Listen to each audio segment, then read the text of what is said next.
The Nectar of Devotion by His Divine Grace, A.C. Bhaktivedanta Swami, Prabhupāda. Chapter 18. Character of One in Ecstatic Love. Rupa Goswami next describes the characteristics of a person who has actually developed his ecstatic love for Krishna. The characteristics are as follows. 1. He is always anxious to utilize his time in the devotional service of the Lord. He does not like to be idle. He wants service always, 24 hours a day, without deviation. 2. He is always reserved and perseverant. 3. He is always detached from all material attraction. 4. He does not long for any material respect in return for his activities. 5. He is always certain that Krishna will bestow his mercy upon him. 6. He is always very eager to serve the Lord faithfully. 7. He is very much attached to the chanting of the holy names of the Lord. 8. He is always eager to describe the transcendental qualities of the Lord. 9. He is very pleased to live in a place where the Lord's pastimes are performed, that is, Mathura, Vrindavan, or Dwarka. An unalloyed devotee who has developed ecstatic love for Krishna is always engaging his words in reciting prayers to the Lord. Within the mind, he is always thinking of Krishna, and with his body, he is either offering obeisances by bowing down before the deity, or is engaging in some other service. During these ecstatic activities, he sometimes sheds tears. In this way, his whole life is engaged in the service of the Lord, with not a moment wasted on any other engagement. When a person is undisturbed, even in the presence of various causes of disturbance, he is called reserved and perseverant. An example of this perseverance and reservation is found in the behavior of King Parikshit, as described in the first canto, 19th chapter, 13th verse of the Srimad Bhagavatam. The king says there to all the sages present before him at the time of his death, "My dear Brahmins, you should always accept me as your surrendered servant. I have come to the bank of the Ganges just to devote my heart and soul unto the lotus feet of Lord Krishna. So please bless me, that Mother Ganges may also be pleased with me. Let the curse of the Brahman's son fall upon me. I do not mind. I only request that at the last moment of my life, all of you will kindly chant the holy name of Vishnu, so that I may realize his transcendental qualities." This example of Maharaj Parikshit's behavior, his remaining patient even at the last point of his life, his undisturbed condition of mind, is an example of reservation. This is one of the characteristics of a devotee who has developed ecstatic love for Krishna. The senses are always desiring sense enjoyment, but when a devotee develops transcendental love for Krishna, his senses are no longer attracted by material desires. This state of mind is called detachment. There is a nice example of this detachment in connection with the character of King Bharata. In the 5th canto, 14th chapter, 43rd verse of Srimad Bhagavatam, it is stated, "Emperor Bharata was so attracted by the beauty of the lotus feet of Krishna that even in his youthful life, he gave up all kinds of attachments to family, children, friends, kingdom, etc., as though they were untouchable stools." Emperor Bharata is a typical example of detachment. He had everything enjoyable in the material world, but he left it. This means that detachment does not mean artificially keeping oneself aloof and apart from the allurements of attachment. Even in the presence of such allurements, if one can remain unattracted by material attachments, that is called detachment. In the beginning, of course, a neophyte devotee must try to keep himself apart from all kinds of alluring attachments. But the real position of a mature devotee is that even in the presence of all allurements, he is not at all attracted. This is the actual criterion of detachment. When a devotee, in spite of possessing all the qualities of pure realization, is not proud of his position, that is called pridelessness. In the Padma Purana, it is stated that King Bhagirath was the emperor above all other kings, yet he developed such ecstatic love for Krishna that he became a mendicant and went out begging even to the homes of his political enemies and untouchables. He was so humble that he respectfully bowed down before them. There are many similar instances in the history of India. Even very recently, about 200 years ago or less, one big landlord known as Lala Babu, a Calcutta landholder, became a Vaishnav and lived in Vrindavan. He was also begging from door to door, even at the homes of his political enemies. Begging involves being ready to be insulted by persons at whose home one has come. That is natural. But one has to tolerate such insults for the sake of Krishna. The devotee of Krishna can accept any position in the service of Krishna. The strong conviction that one will certainly receive the favor of the Supreme Personality of Godhead is called in Sanskrit ashabandha. Ashabandha means to continue to think. Because I'm trying my best to follow the routine principles of devotional service, I am sure that I will go back to Godhead, back to home. In this connection, one prayer by Rupa Goswami is sufficient to exemplify this hopefulness. He says, I have no love for Krishna, nor for the causes of developing love of Krishna, namely hearing and chanting. And the process of bhakti yoga, by which one is always thinking of Krishna and fixing his lotus feet in the heart, is also lacking in me. As far as philosophical knowledge or pious works are concerned, I don't see any opportunity for me to execute such activities. But above all, I am not even born of a nice family. Therefore, I must simply pray to you, Gopijana Vallabha, Krishna, maintainer and beloved of the gopis. I simply wish and hope that some way or other I may be able to approach your lotus feet. And this hope is giving me pain because I think myself quite incompetent to approach that transcendental goal of life. The purport is that under this heading of ashabandha, one should continue to hope against hope that some way or other he will be able to approach the lotus feet of the Supreme Lord. When one is sufficiently eager to achieve success in devotional service, that eagerness is called samutkanta. This means complete eagerness. Actually, this eagerness is the price for achieving success in Krishna consciousness. Everything has some value, and one has to pay the value before obtaining or possessing it. It is stated in the Vedic literature that to purchase the most valuable thing, Krishna consciousness, one has to develop intense eagerness for achieving success. This intense eagerness is very nicely expressed by Bilva Mangal Thakur in his book, Krishna Karnamrita. He says, I am eagerly waiting to see that boy of Vrindavan, whose bodily beauty is captivating the whole universe, whose eyes are always bounded by black eyebrows and expanded like lotus petals, who is always eagerly glancing over his devotees and therefore moving slightly here and there. His eyes are always moist, his lips are colored like copper, and through those lips there comes a sound vibration which drives one madder than a mad elephant. I want so much to see him at Vrindavan. In the same Karnamrita, there is another statement about the chanting of Radharani. It is said by one of the associates of Radharani, O Lord Govinda, the girl who is the daughter of King Vrishabhanu is now shedding tears, and she is anxiously chanting your holy name, Krishna, Krishna. This attachment for chanting the glories of the Lord is also stated in the Karnamrita as follows.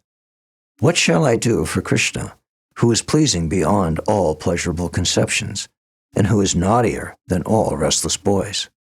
The idea of Krishna's beautiful activities is attracting my heart, and I do not know what I can do. In the book Padyavali by Rupa Goswami, there is the following statement about Vrindavan. In this place, the son of Maharaj Nanda used to live with his father, who was the king of all cowherd men. In this place, Lord Krishna broke the cart on which the Shakatasura demon was concealed. At this place, Damodar, who can cut the knot of our material existence, was tied up by his mother Yashoda. A pure devotee of Lord Krishna resides in the district of Mathura or Vrindavan and visits all the places where Krishna's pastimes were performed. At these sacred places, Krishna displayed his childhood activities with cowherd boys and Mother Yashoda. The system of circumambulating all these places is still current among devotees of Lord Krishna, and those coming to Mathura and Vrindavan always feel transcendental pleasure. Actually, if someone goes to Vrindavan, he will immediately feel separation from Krishna, who performed such nice activities when he was present there. Such attraction for remembering Krishna's activities is known as attachment for Krishna. There are impersonalist philosophers and mystics, however, who by a show of devotional service want ultimately to merge into the existence of the Supreme Lord. They sometimes try to imitate a pure devotee's sentiment for visiting the holy places where Krishna had his pastimes, but they simply have a view for salvation, and so their activities cannot be considered attachment. It is said by Rupa Goswami that the attachment exhibited by pure devotees for Krishna cannot possibly be perfected in the heart of fruitive workers or karmis, or mental speculators, because such attachment in pure Krishna consciousness is very rare and not possible to achieve even for many liberated persons. As is stated in the Bhagavad-gita, liberation from material contamination is the stage at which devotional service can be achieved. For a person who simply wants to have liberation and to merge into the impersonal Brahmajyoti, it is not possible to acquire attachment to Krishna.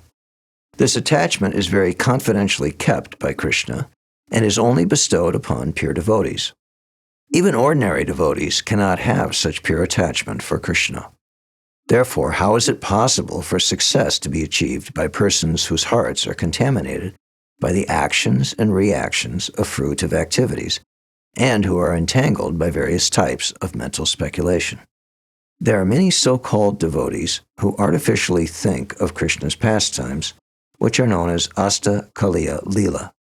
Sometimes one may artificially imitate these, pretending that Krishna is talking with him in the form of a boy, or else one may pretend that Radharani and Krishna both have come to him and are talking with him.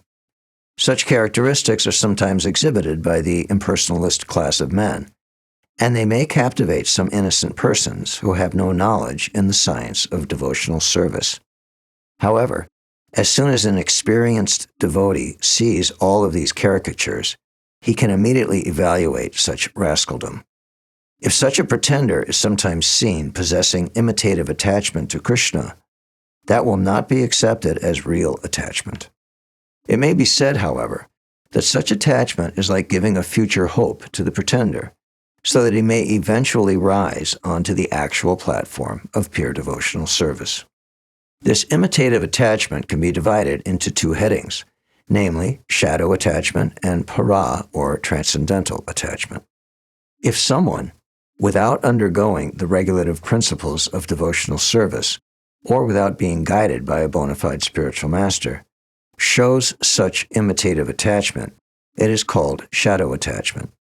Sometimes it is found that a person actually attached to material enjoyment or salvation has the good fortune to associate with pure devotees while they are engaged in chanting the holy name of the Lord. By the good grace of the Lord, one may also cooperate and join in the chanting. At that time, simply by the association of such pure devotees, the moon-like rays from their hearts reflect on him, and by the influence of the pure devotees, he may show some likeness of attachment caused by inquisitiveness, but this is very flickering. And if by the manifestation of such shadow attachment, one feels the disappearance of all material pangs, then it is called para attachment. Such shadow attachment or para attachment can develop by associating with a pure devotee or by visiting holy places like Vrindavan or Mathura. Or if an ordinary man develops such attachment for Krishna and fortunately performs devotional activities in the association of pure devotees, he can also rise up to the platform of pure devotional service. The conclusion is that transcendental attachment is so powerful that if such attachment is seen manifested even in some common man, by the association of a pure devotee, it can bring one to the perfectional stage. But such attachment for Krishna cannot be invoked in a person without his being sufficiently blessed by the association of pure devotees.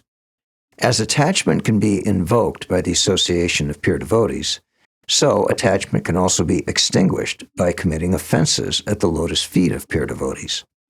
To be more clear, by the association of pure devotees, attachment for Krishna can be aroused. But if one commits offenses at the lotus feet of a devotee, his shadow attachment or para attachment can be extinguished. This extinguishing is like the waning moon, which gradually decreases and at last becomes darkness. One should therefore be very careful while associating with pure devotees to guard against committing an offense at their lotus feet.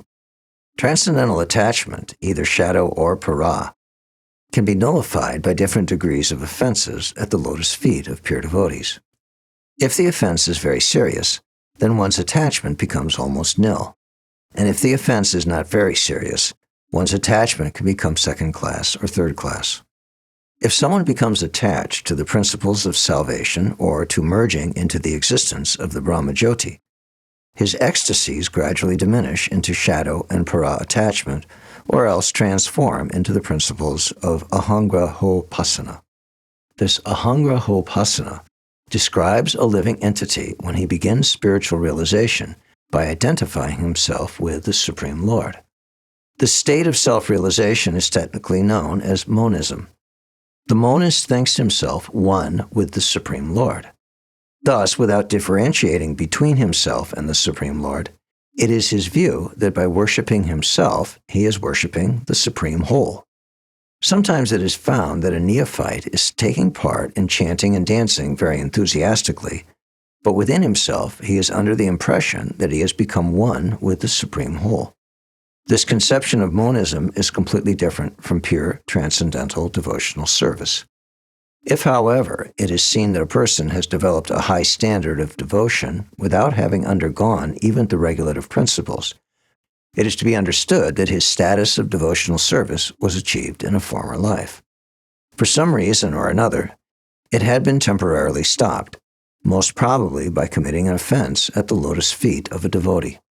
Now, with a good second chance, it has again begun to develop. The conclusion is that steady progress in devotional service can be attained only in the association of pure devotees. If one can gradually advance his status in devotional service, it is to be understood that it is due to the causeless mercy of Krishna himself. If a person is completely detached from material enjoyment and has developed pure ecstatic devotion, even if he is sometimes accidentally found not to be living up to the standard of devotional service, one should not be envious of him. It is confirmed also in the Bhagavad-gita that a devotee who has unflinching faith in and devotion to the Lord, even if he is sometimes found to be accidentally deviated from pure devotional characteristics, should still be counted amongst the pure. Unflinching faith in devotional service, in Lord Krishna and in the spiritual master, makes one highly elevated in the activities of devotional service.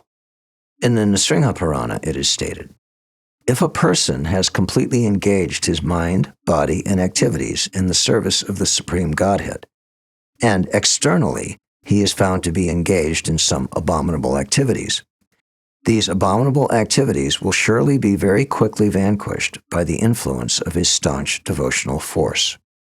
The example is given that on the full moon there are some spots which may appear to be pockmarks. Still, the illumination spread by the full moon cannot be checked. Similarly, a little fault in the midst of volumes of devotional service is not at all to be counted as fault. Attachment for Krishna is transcendental bliss.